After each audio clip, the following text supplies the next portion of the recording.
Fala, galera que vai fazer o concurso para o Corpo de Bombeiros de Goiás. Eu sou o professor Renato da Costa, professor de Informática do Estratégia Concursos. E meu objetivo hoje é trabalhar com vocês questões recentes da banca OCP. Fazer uma revisão baseada em questões. Então, vem comigo, galera. Vamos lá. Vamos que vamos. Revisando conteúdo programático. A gente sempre tem que ler a bula, né? Noções de sistema operacional, ambientes Linux e Windows. Não especifica a versão, ele pode cobrar qualquer uma. O Windows 10, o Windows 7, o Windows 8, ele vai trazer no enunciado da questão. Windows e Linux, edição de textos, planilhas e apresentações, ambiente Microsoft Office e LibreOffice. Rede de computadores, conceitos básicos, ferramentas, aplicativos, procedimentos de internet e intranet. Programas de navegação, Edge, Firefox, Google Chrome, programas de correio eletrônico, Outlook Express e Thunderbird. Sites de busca e pesquisa na internet, Google, grupos de discussão, redes sociais, computação na nuvem, conceitos de organização e gerenciamento de informações, arquivos, pastas e programas. Esse item está relacionado com os sistemas operacionais. Quando a gente pensa em manipulação de arquivos, a gente realiza isso através do sistema operacional. Segurança da informação, procedimentos de segurança, noções de vírus, worms e pragas virtuais, aplicativos para segurança, antivírus, firewall, anti-spyware, procedimentos de backup, tipos de backup completo, incremental, diferencial, diário, de cópia, armazenamento de dados na nuvem, cloud storage e periféricos, ou seja, hardware, dispositivos de entrada, dispositivos de saída, conceitos e instalação. Bom, vamos cair dentro. Vamos embora. Questões da banca OCP. Primeira questão. No sistema operacional Windows 10, qual programa deve ser utilizado para visualizar o conteúdo de um arquivo com extensão MPG? O que é um arquivo MPG? Um arquivo MPEG. É um arquivo de vídeo. Você tem que conhecer os principais formatos de arquivos. Arquivos de imagem, de vídeo, de som. Então vamos documentar isso aí. Arquivos de imagem, a gente tem BMP, PNG, TIFF, GIF e JPG. Desses formatos de arquivos de imagem, o JPG se destaca por ter o maior grau de compressão. Isso pode ser cobrado na prova. Ou seja, o JPG já é um arquivo originariamente compactado. Não adianta você tentar zipar um arquivo que já tem alto grau de compressão, que o resultado vai ser ínfimo. Lembrem que a compressão, ela se baseia na redundância. Se o arquivo já está comprimido, dificilmente eu vou obter bons resultados realizando uma nova compactação. Ok? BMP, PNG, TIFF, GIF. O GIF ele pode ser animado, mas ainda assim vai continuar sendo imagem. Agora, vídeo, eu posso pensar no arquivo MP4, também tem um alto grau de compressão. Agora, existe MKV, FLV, WMV. Existem muitos formatos de vídeo. Assim como existem muitos formatos de áudio para o som. O mais popular é o MP3, mas pode ter WMA, Wave. Vídeo, eu não posso me esquecer do AVI, também é importante.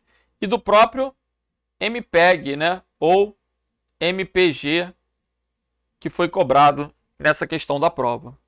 Legal? Vamos que vamos. Voltando para a questão.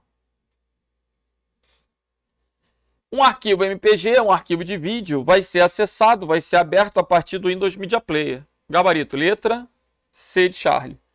Comentando aí as demais alternativas, o mapa de caracteres vai servir como uma paleta de símbolos para você inserir em um documento em edição, por exemplo. O Paint é um editor de imagens. E o Windows Defender da letra E vai ser uma central de segurança. Ok? Contendo antivírus, anti-malware, né? Anti-spyware, firewall. É o cenário do Windows Defender nas versões atuais do Windows. Gabarito, então, da questão. O Windows Media Player vai ser o reprodutor de vídeo para o arquivo MPG. Legal. Vamos para a próxima. Um profissional do ITEP localizou em seu computador 3 tipos de arquivos pelas respectivas extensões, ODS, PNG e ODT. Assinale a alternativa que apresenta corretamente os tipos de arquivos aos quais se refere as extensões na ordem apresentada. ODS é um arquivo do Calc. Esse Szinho é de spreadsheet, que é planilha. Então, ODS é um arquivo de planilha. Essa planilha não é uma apresentação, é uma planilha eletrônica. Então, eu vou ficar entre a B e a D. PNG é um arquivo de imagem, é o padrão do Paint, inclusive. Arquivo de imagem, não pode ser um arquivo de filme, é um arquivo de imagem, gabarito letra D. ODT é o arquivo de texto do Writer. Então, gabarito letra D de delta. E aí, o que a gente vai lembrar com a questão? Quando a gente pensa no LibreOffice, a gente tem arquivos para edição de texto, planilha e apresentação.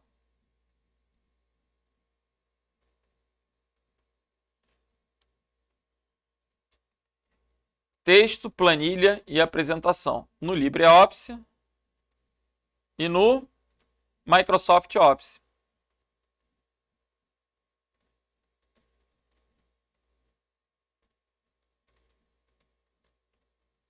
O programa para edição de texto no LibreOffice é o Writer e a extensão dele é ODT. No Office é o Word e a extensão é DocX. Planilha no LibreOffice é o Calc e a extensão é ODS. No Microsoft Office é o Excel e a extensão é XLSX. A apresentação, a gente vai ter o Impress do lado do LibreOffice e o PowerPoint do lado do Microsoft Office, sendo respectivamente ODP no Impress e PPTX no PowerPoint. Ok? Então, dá um print e vamos continuar.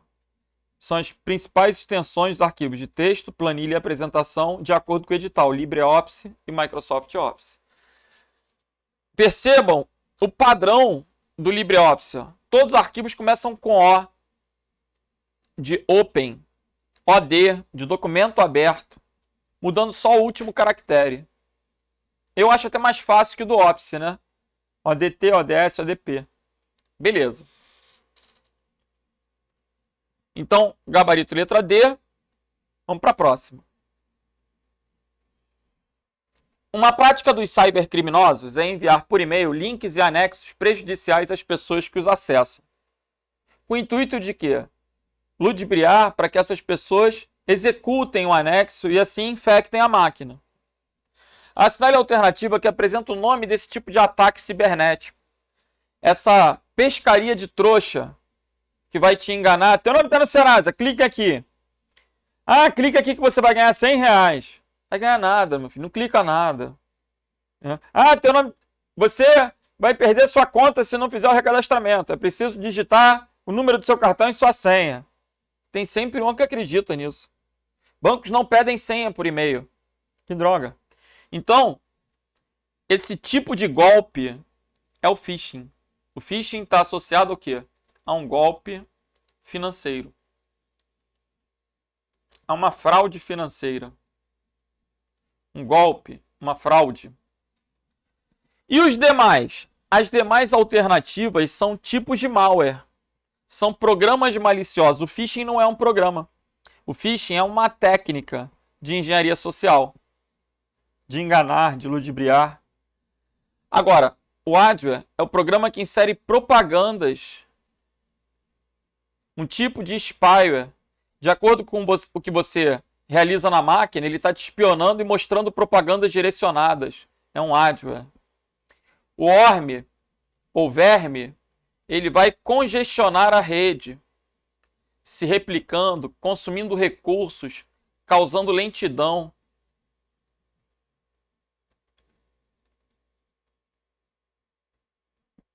O cavalo de Troia se faz passar por um aplicativo útil, mas possui código malicioso escondido.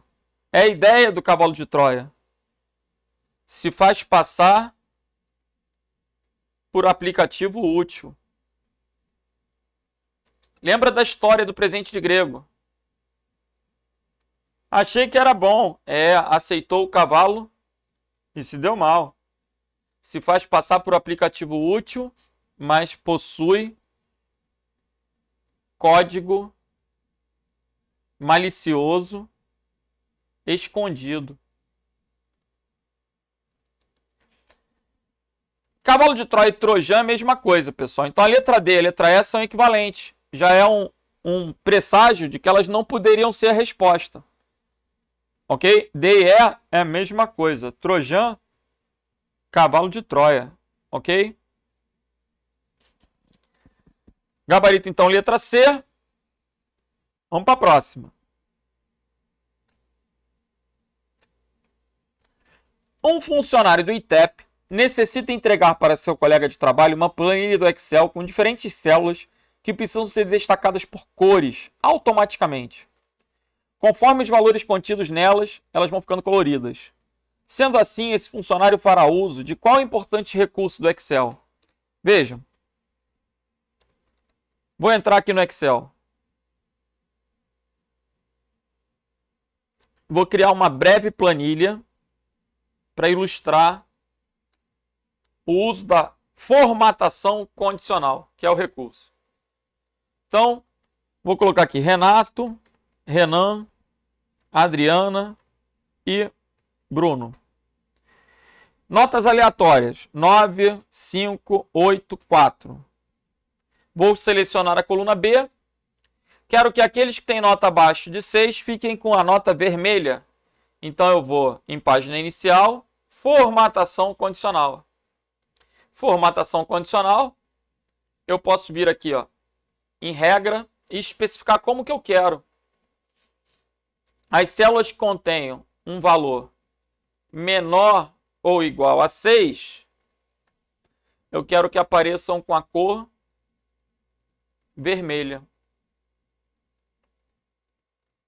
E assim, à medida que a gente for digitando, eu coloquei ao contrário, né? Mas deu para entender. Se eu colocar 3, ó, tá preto. Se eu colocar 8, ficou vermelho. Eu troquei o sinal. Ok? Por quê? Porque eu não enxerguei. Tá bom. Mas automaticamente ele está colocando cores. Então, eu posso trabalhar com a formatação condicional e utilizar cores. Ok? Escala de cores. Legal. Voltando. Gabarito da questão. Formatação condicional. Nada de pivot table, essa alternativa é horrorosa. A ideia de aplicar filtro é para visualizar um subconjunto de uma tabela. Como assim? Eu tenho uma tabela com pessoas do Brasil inteiro. Eu quero listar somente aquelas que nasceram em Goiás. Aí eu vou procurar o campo lá, naturalidade, a coluna naturalidade, e vou filtrar Goiás. Aí ele vai omitir, ocultar as células que não atendem esse critério e mostrar apenas as que têm aquele valor para o filtro. Daí a ideia de subconjunto. Se eu tenho 5.000 registros, eu posso começar a filtrar para ver somente os do sexo masculino, somente os do sexo feminino. E com isso, o que vai acontecer? Esse universo de registros vai diminuir. Por quê? Ele vai ocultar as linhas que não atendem aos critérios do filtro. Entendi. Vamos à próxima. Assinale a alternativa que apresenta uma característica de malware do tipo ransomware. Esse aí, pessoal, ninguém pode esquecer de hoje para amanhã, porque esse tende a cair. É o programa malicioso mais cobrado em concurso.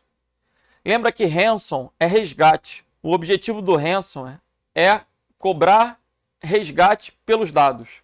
E como que ele faz? Como que ele funciona?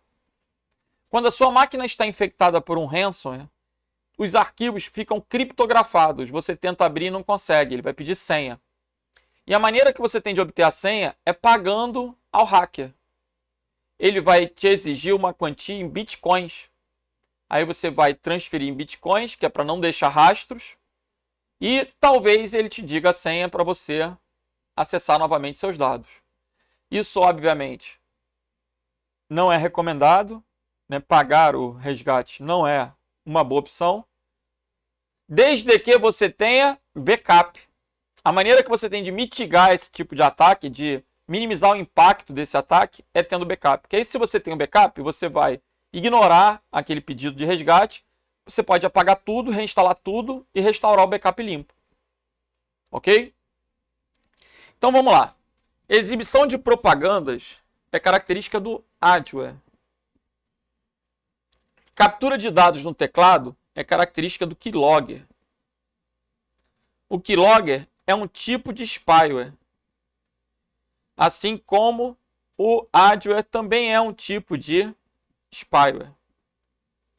Gravação dos dados exibidos na tela é o screenlogger.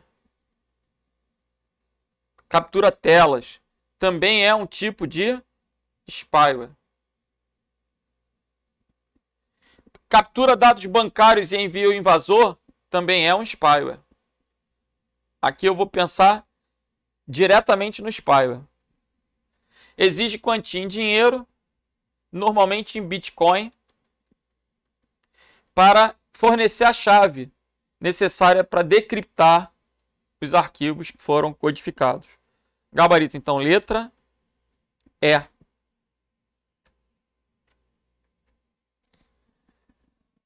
Vamos que vamos. Utilizando o sistema operacional Windows 10, versão em português, qual dos seguintes aplicativos deve ser utilizado para visualizar um arquivo com extensão M4V? Galera, M4V, esse V sugere vídeo. M4V, MKV, WMV são arquivos de vídeo. Se eu quero visualizar um vídeo, vídeo tem relação com o que aí? Qual dos aplicativos deve ser usado para visualizar o conteúdo de um arquivo com essa extensão? Filmes e TV. Gabarito, letra C de Charlie. É o nome do aplicativozinho capaz de reproduzir esse formato de arquivo. Ok? Filmes e TV.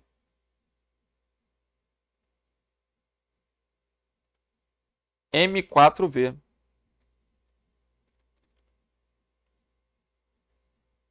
Observem a definição.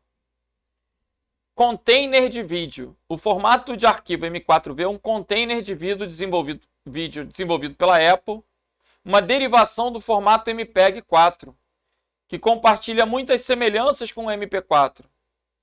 É comumente usado para vídeos no iTunes. Então, M4V. Resposta: filmes e TV. É o acessório, o programa que acompanha o Windows capaz de reproduzir isso.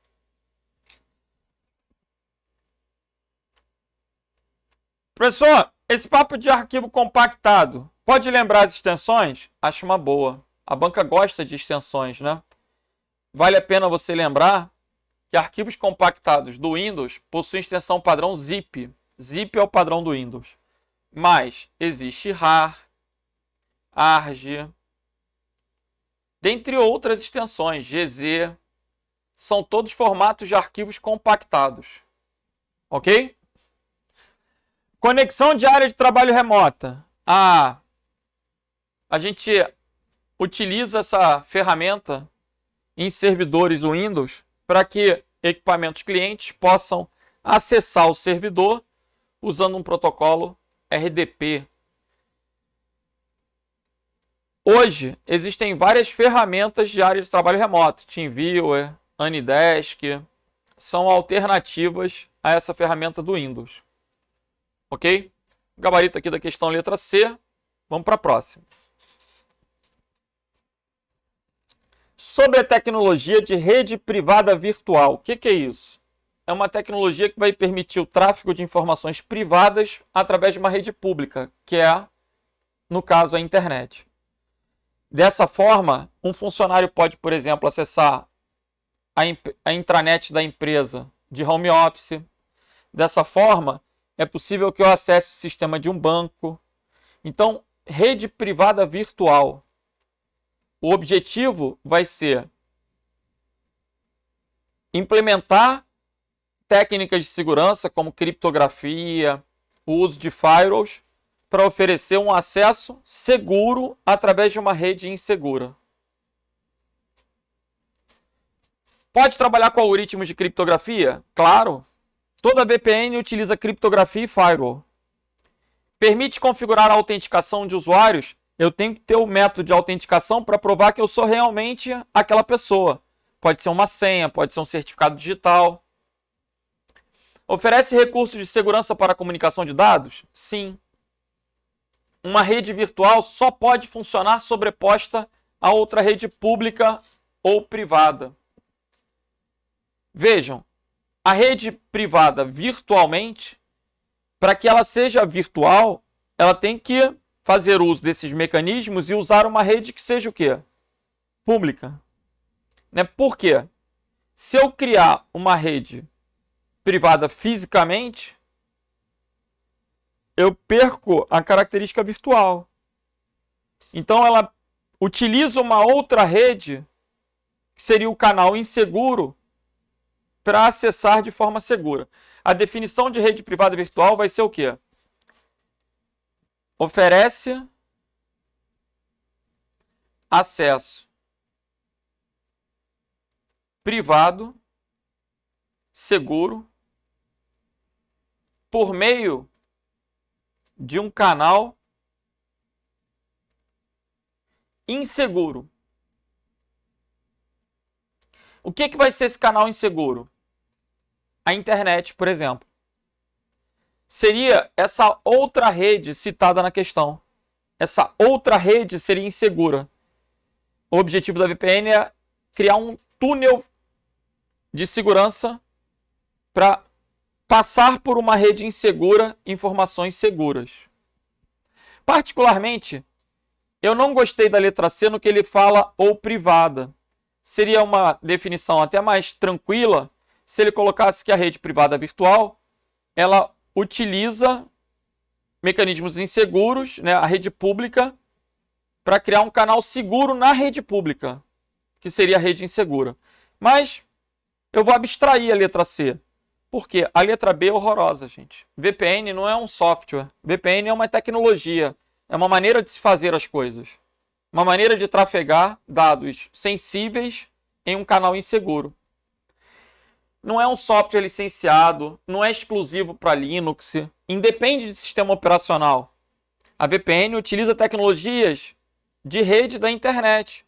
Então eu posso usar VPN de qualquer computador, com qualquer sistema operacional. Basta para isso instalar protocolos que vão rodar sobre a pilha do TCP/IP.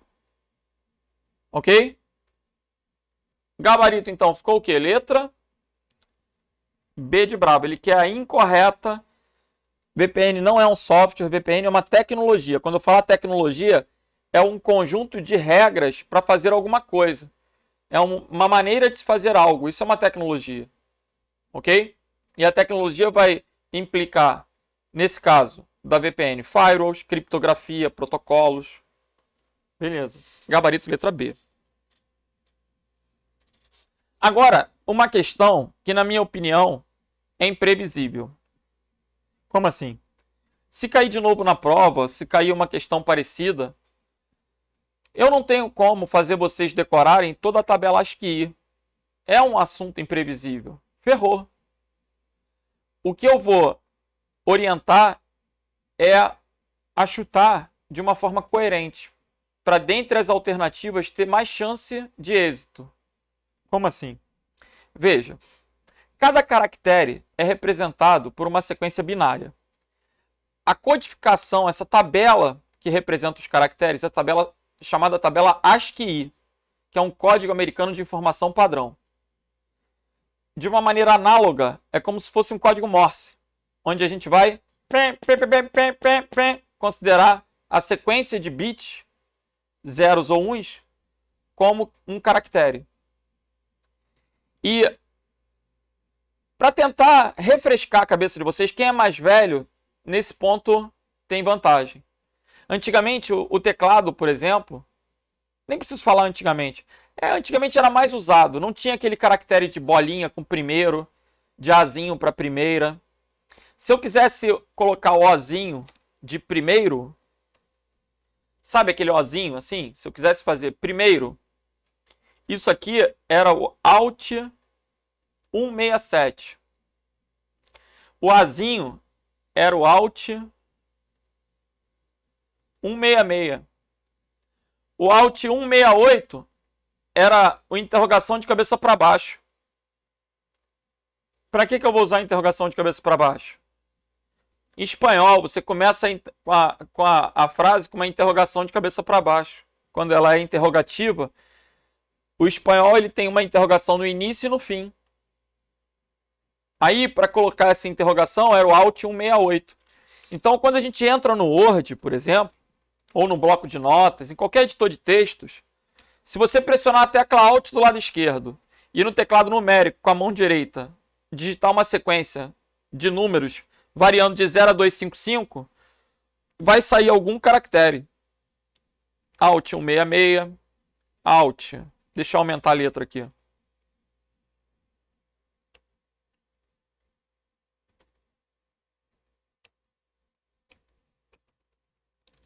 Olha o Azinho.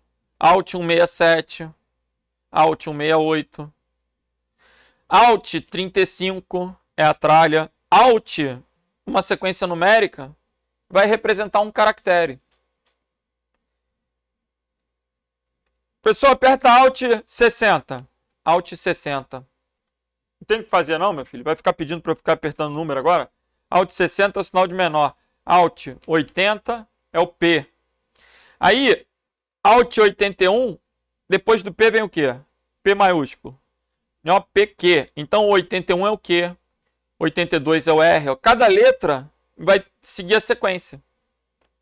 83 vai ser o S. Mas ninguém vai decorar isso, gente. Por isso, a questão é de maluco. A única ressalva que eu quero colocar é que a resposta tinha que ser ou a letra C ou a letra A. Não poderia ser outra. Porque esses caracteres ASCII, eles utilizam a tecla Alt e uma numeração de 0 a 255. Alt e uma sequência numérica dessas representa um caractere qualquer. Nesse caso, a tralha é o 35. A gente tem que decorar o gabarito, a letra C. Vai decorar todos? Cara, eu nunca vou decorar todos. Eu decorei o primeiro, primeira, a interrogação, porque isso a gente usava no dia a dia, há 20 anos atrás, quando editava um texto. Hoje a gente não usa mais. Mas pode usar? Pode usar. E é isso que caiu na prova. Se isso cair de novo amanhã, todo mundo vai se ferrar. E você, pelo menos, vai ficar entre duas. Pessoal, e se eu errar? Ô, meu filho, não pensa assim, não. Pensa que vai acertar. Você, na hora, vai, né? Já reduz para 50%. Com aquele pensamento positivo, aquela fé, aquela oração, tu vai ouvir lá no teu ouvidinho qual é a letra A ou a letra C. Letra A ou a letra C. Aí tu marca letra C. Letra A. Vai dar certo. Tem que acreditar. Não há como, numa véspera de prova, eu sugeri que vocês decorem a tabela ASCII. Ninguém vai fazer isso.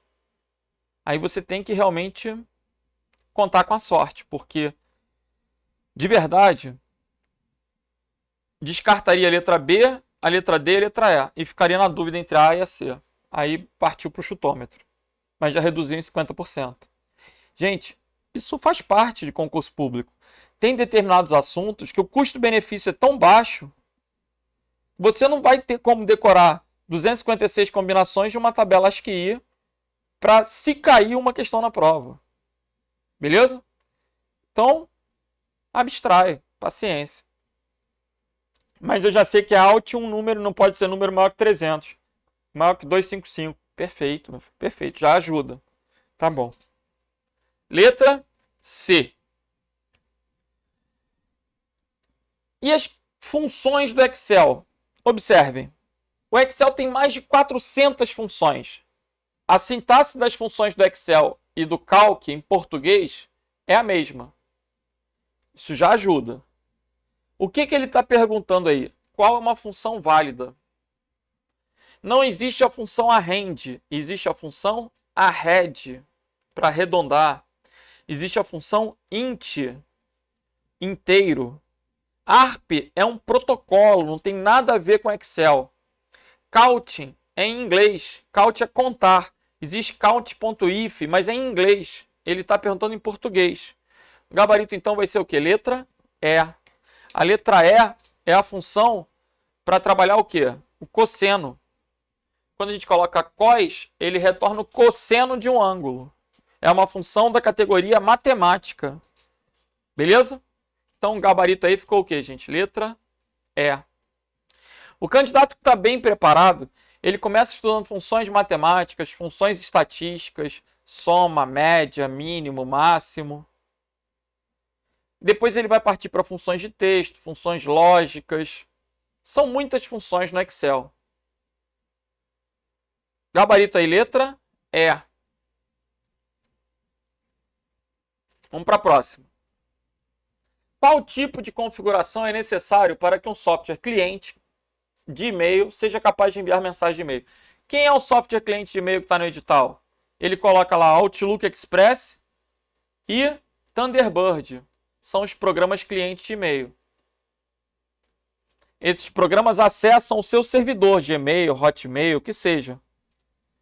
Agora, o protocolo responsável pelo envio de mensagens é o sua mensagem está partindo. Sua mensagem está partindo. SMTP. Para que o examinador colocou a letra A? Para você se ferrar. Por quê? Não existe SMNP, existe SNMP. Existe um outro protocolo que não tende a cair em prova, que é o SNMP. Esse SNMP, ele gerencia informações sobre equipamentos da rede. Mas, veja, se a alternativa é errada, ele não tem compromisso com a integridade dos caracteres daquela sigla. Então, a letra A era para confundir. Porque começa com S, tem M, termina com P, mas o protocolo para enviar e-mails, Simple Mail Transfer Protocol, sua mensagem está partindo. É nessa ordem. Sua mensagem está partindo. Vou decorar. SMTP. Muito bem. Gente, SQL é uma linguagem para banco de dados, é uma linguagem de consulta estruturada. MQTT, esquece. HTML não é servidor. HTML é uma linguagem para criar páginas. Ok? Existe servidor web que utiliza o HTTP. HTML não é protocolo. HTML é uma linguagem para marcação de hipertexto, para criação de páginas da web. Então, resposta aí, letra B de bravo. Pegando essa questão de cara, a letra A tem uma sintaxe inválida na grafia do protocolo. A letra E eu desconheço. SQL é banco de dados. HTML é formato de página. Assim como doc é do Word, HTML é página da web. E SMTP é o quê?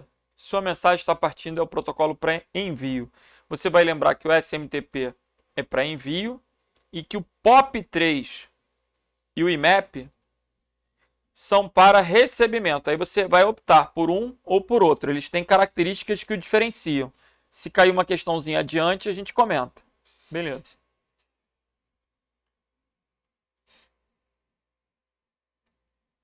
Próxima questão. O usuário em um computador Windows 7 instalado com o idioma português do Brasil recebeu por e-mail um arquivo chamado arquivo.mht. Existe um formato chamado MHTML, que é uma página da web de arquivo único, MHTML. Vamos colocar aqui, MHT. É a abreviação de MHTML, que é uma página da web de arquivo único. Então, quem abre páginas da web? O navegador. Nesse caso, o Internet Explorer. O Windows Media Player é para vídeo. Aí teria que ser uma extensão compatível com vídeo. Backup e restauração, vale a pena saber que a extensão de backup no Windows é BKF. Ok? Backup File, BKF. Legal. Gabarito, então, ficou letra B. MHTML, página da web de arquivo único. MHTML, HTML, HTM, MHT.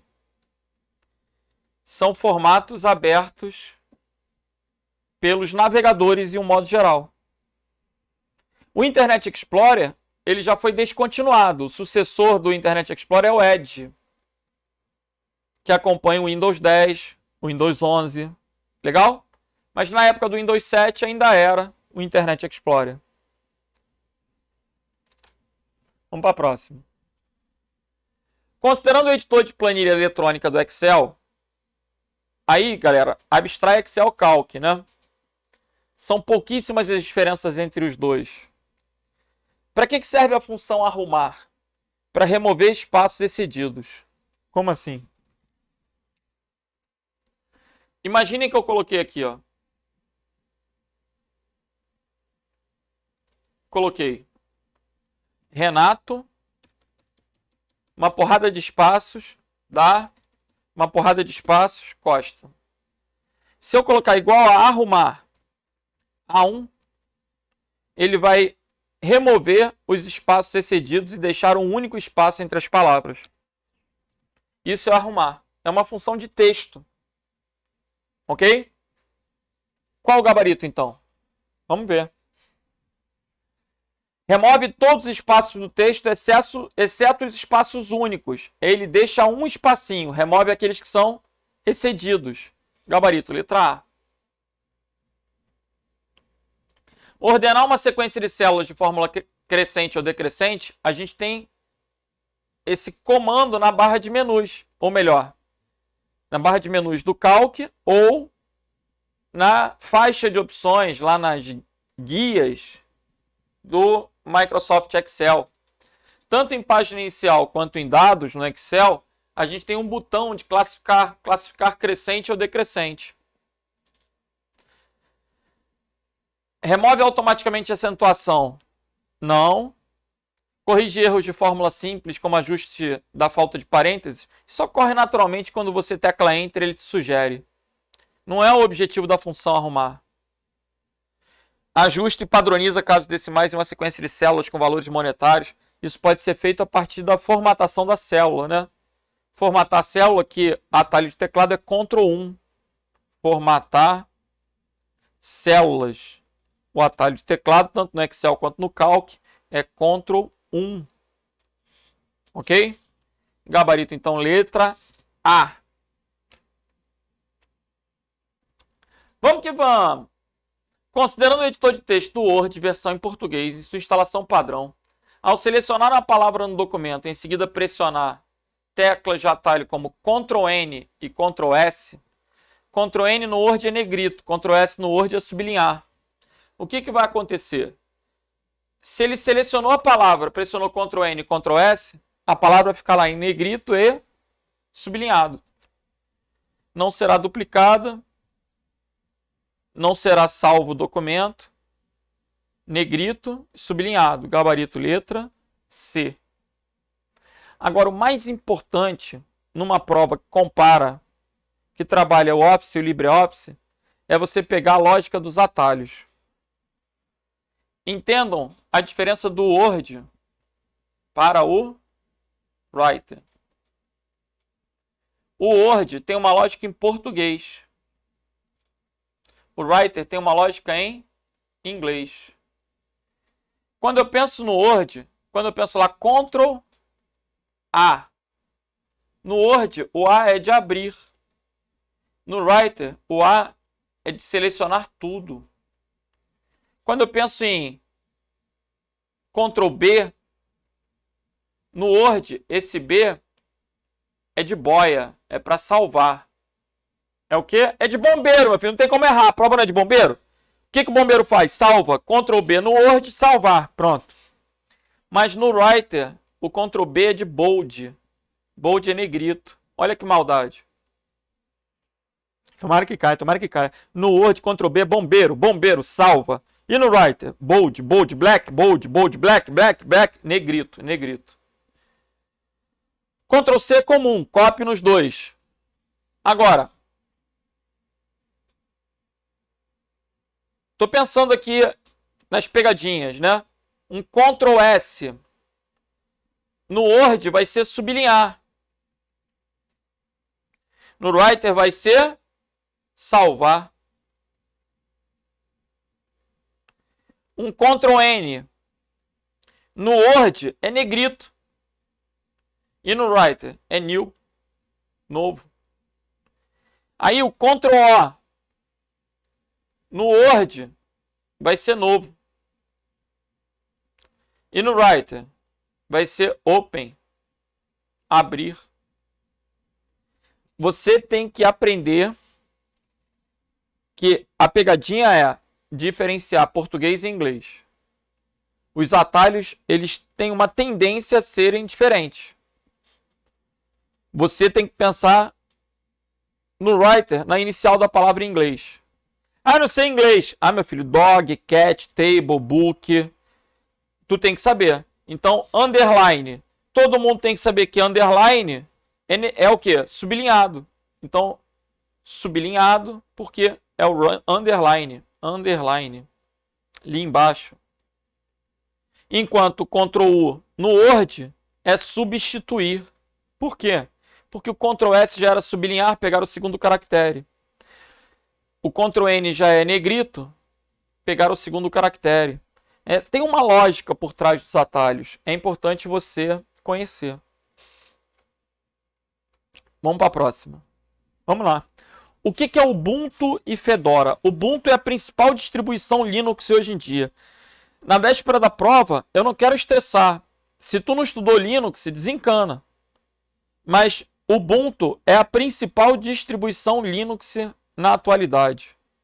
Ubuntu e Fedora são distribuições Linux. Para você instalar o Linux na máquina, você vai baixar uma distribuição. Ubuntu é a mais popular atualmente. Beleza? Navegadores, a gente vai continuar usando o Google Chrome, Mozilla Firefox. São navegadores que têm versões para Linux. Todo software livre pode rodar em qualquer sistema operacional, né? Cliente de e-mail, a gente tem o Thunderbird no Linux. Ok? Vamos lá. O sistema operacional Windows 10 possui um tipo de conexão que proporciona de forma mais segura o acesso entre a rede de uma empresa e a internet. Não é característica do sistema operacional Windows 10. Quando a gente quer acessar uma empresa de home office, o recurso que vai prover essa segurança é chamado de VPN, Rede Privada Virtual. Para estabelecer um túnel seguro entre o usuário e a empresa, por meio da internet, a gente vai usar a VPN. Lembra que a internet é um canal inseguro. A VPN implementa um canal seguro sobre uma rede insegura. Entendi. E as outras alternativas? Ping é um comando de rede para testar conectividade. DLL é um conceito de biblioteca, é um formato de arquivo no Windows. DNS é o sistema de nome de domínios, que traduz um URL em IP. E DHCP é um tipo de servidor, um protocolo, responsável por gerenciar os IPs dinâmicos. Matéria de internet, protocolos. Vamos para a próxima. Qual das funções a seguir deve ser utilizada para agrupar várias cadeias de texto? Galera, para agrupar texto, a gente tem uma função chamada concatenar. E essa função, ela pode ser substituída pelo operador e-comercial. O e-comercial é o operador de concatenação. Então, se eu colocar concatenar 5 e 3, quando eu teclar Enter, o que vai aparecer como resultado? 8. Não, meu filho, 8 é a soma. Não mandei somar. Eu mandei concatenar. 5 e 3 vai me resultar em 53. Ele junta. Concatenar é juntar, conectar. Beleza? Vamos para a próxima. Arrumar a gente já falou. É verdade, arrumar a gente já falou. Essa função batext, cara, ela converte moeda tailandesa. Uma viagem essa função. Moeda tailandesa. Moeda tailandesa. Não quero nem falar disso. Vamos para a próxima. Vamos embora. Concatenar, gabarito letra E. No Excel, existe uma função que permite a elaboração de testes lógicos, de forma que o software retorne um valor, caso esse seja verdadeiro, e outro valor, caso contrário. Quem faz isso é a função C. E a função C, já eliminei duas, ela tem a seguinte sintaxe. Toda função começa com sinal de igual, nada de chaves, a gente vai ter parênteses, e aí eu vou ter teste lógico, verdadeiro e falso. É se, então e se não. A ordem vai ser: se eu passar na prova, então farei um churrascão. Se não, vou continuar estudando. Vejam, não tem como você falar se eu passar na prova, se não, vou continuar estudando. É papo de maluco. O se aproxima o então. O então é um valor verdadeiro. O se não é um valor falso. É como se o primeiro ponto e vírgula fosse um então. E o segundo ponto e vírgula fosse um se não. Se teste lógico, então valor verdadeiro. Se não, valor falso. É a sintaxe, é a estrutura da função C. Gabaritozinho letra A de alfa. Ok? Vamos que vamos. Outro assunto que despenca em prova, hein, galera? A navegação privativa do Firefox, que também pode ser chamada no Chrome de navegação anônima, no Edge de navegação in private, são equivalentes. São navegações que não vão deixar rastros na máquina do usuário.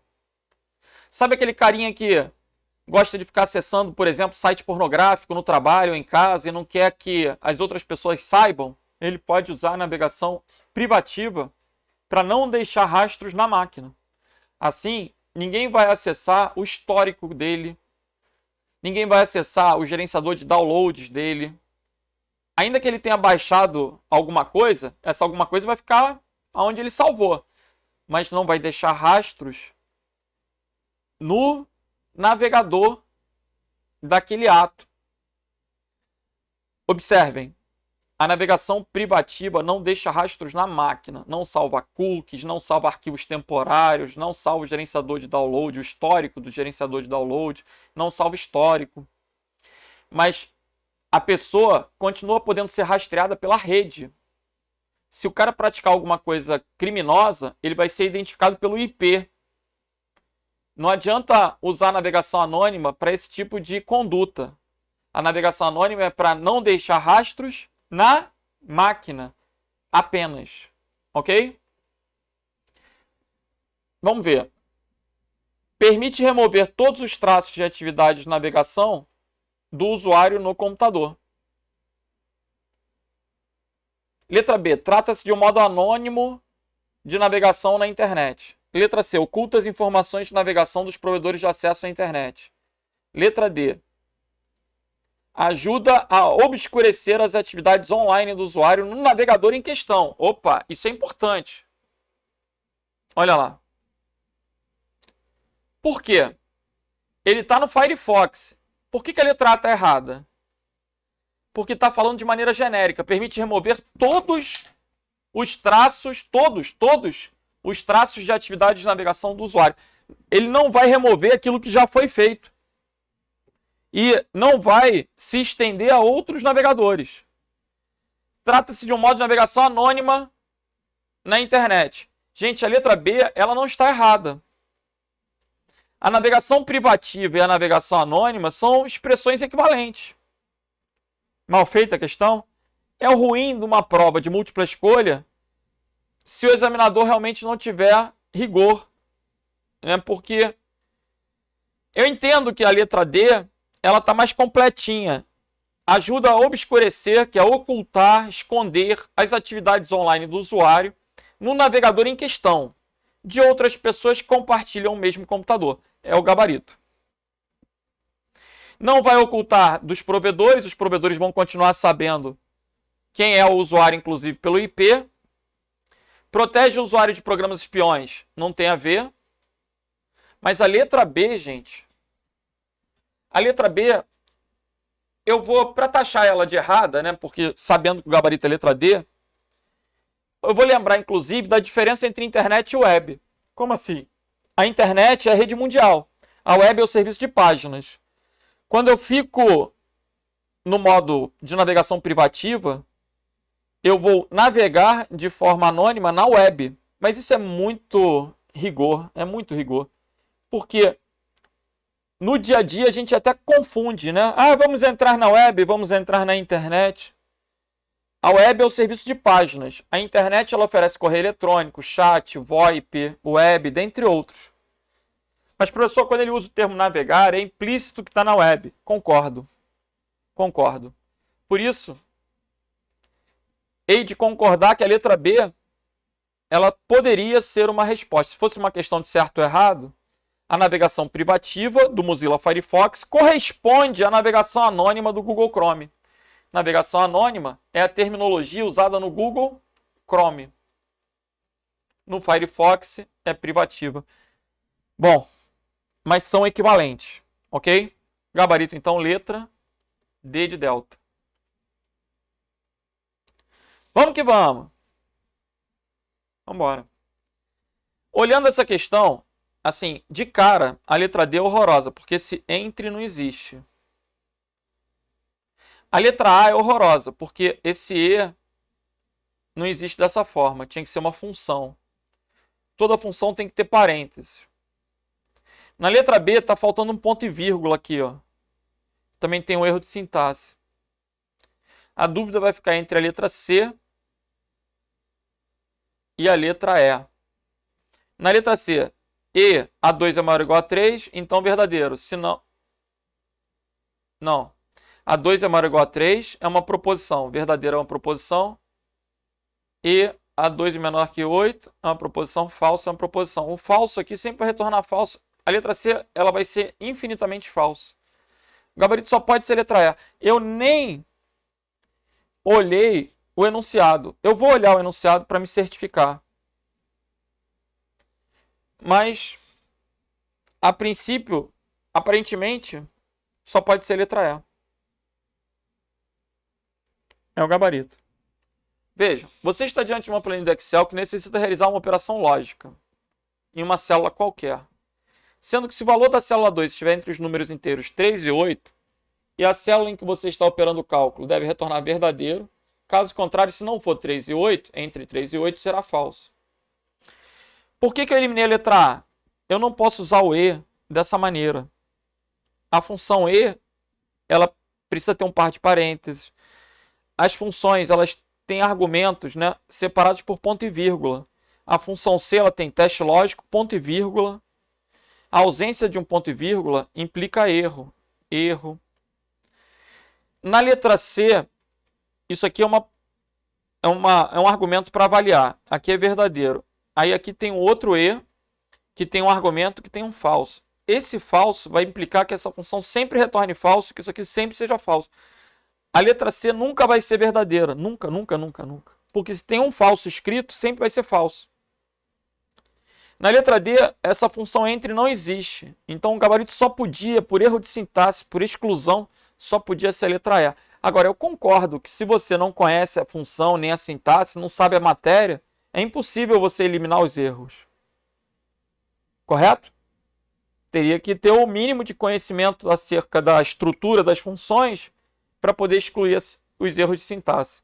Mas é uma maneira de resolver que eu preciso destacar para ganhar tempo. O que ele colocou aqui? A função E é aquela função lá da matéria de raciocínio lógico, dos conectivos lógicos, da tabela verdade. Quando que vai ser verdadeiro? Quando o número for maior ou igual a 3 e ao mesmo tempo for menor ou igual a 8. Aí ele está entre 3 e 8. Se A2 for maior ou igual a 3 e ao mesmo tempo A2 for menor ou igual a 8, ele está entre 3 e 8. Aí vai retornar o quê? Verdadeiro. Legal? Vamos para a próxima. Vamos embora. O Linux possui diferentes ambientes desktop. Mais uma questão aí para conhecer o vocabulário do Linux. Desktop é o quê? É um ambiente gráfico. Quando ele fala ambiente desktop, ele está falando de um ambiente gráfico. Os mais populares são o GNOME e o KDE. O problema é que na letra A, Explorer não é, e Shell é interface de linha de comandos. É tela preta para digitar palavras reservadas. Não é gráfico. Bash é a mesma coisa que Shell. Bash é um tipo de Shell. Bash Shell é linha de comandos. Bash é linha de comandos. SH sugere Shell. Nautilus e Conquero são programas gerenciadores de arquivos, como o Windows Explorer. Então o gabarito aqui é o que, gente? Letra C. Mas eu gostaria que vocês decorassem, além desse Unity e XFCE, XFace, decorassem também o que? O GNOME e KDE. Ok? Seriam ambientes gráficos usados no Linux. O GNOME e o KDE são os mais populares. O Ubuntu usa GNOME. Tá bom. Vamos que vamos. É necessário transferir um arquivo de internet para outro computador. Entretanto, você não tem acesso a nenhum navegador e precisa fazer isso usando um software utilitário por meio de um protocolo de comunicação. Assinale a alternativa que apresenta corretamente o nome do tipo de conexão necessária para transferir um arquivo. Gente, o protocolo padrão para transferência de arquivos na internet é o FTP, File Transfer Protocol. Então o gabarito aí é o que? Letra E. HTML é o formato de páginas da web. É a linguagem de marcação de hipertexto. O URL é um endereço virtual, um endereço de um recurso na rede. http://www.estrategia.com é uma URL. RJ45 é conector de cabo par trançado para ligar computador na rede cabeada. Aquele conectorzinho transparente que parece telefone, só que o telefone é RJ11. Esse é o RJ45. E XML é um formato usado para troca de dados entre sistemas. Nota fiscal eletrônica usa XML. É um formato semi-estruturado, uma linguagem também de marcação. Gabarito aí, letra E. Ok? Sua colega de trabalho necessita criar uma planilha. Ele pediu ajuda para saber qual software ela deve utilizar. Aí, gente, é para fechar a aula levantando a autoestima. Né? Considere sua sugestão, assinale a alternativa que apresente o nome do software que a sua colega deve usar para criar a planilha do LibreOffice, que é gratuito. É o Calc, gabarito letra B. Planilha é o Calc, impressa para apresentação, corresponde ao PowerPoint. Lotus não é do LibreOffice, Money também não podem cair na prova. Então o gabarito é o que? Letra B de Bravo. Galera, com isso, a gente vai fechando a nossa revisão de véspera. Espero que vocês tenham muito sucesso. Arrebentem na prova amanhã. E qualquer dúvida, entre em contato. Meu Instagram é @prof.renatodacosta. Então, fica o convite aí para que vocês me sigam nas redes sociais. Dúvidas, podem mandar por lá. Estou aí à disposição. prof.renatodacosta. Beleza? Grande abraço para todos e uma excelente prova. Valeu!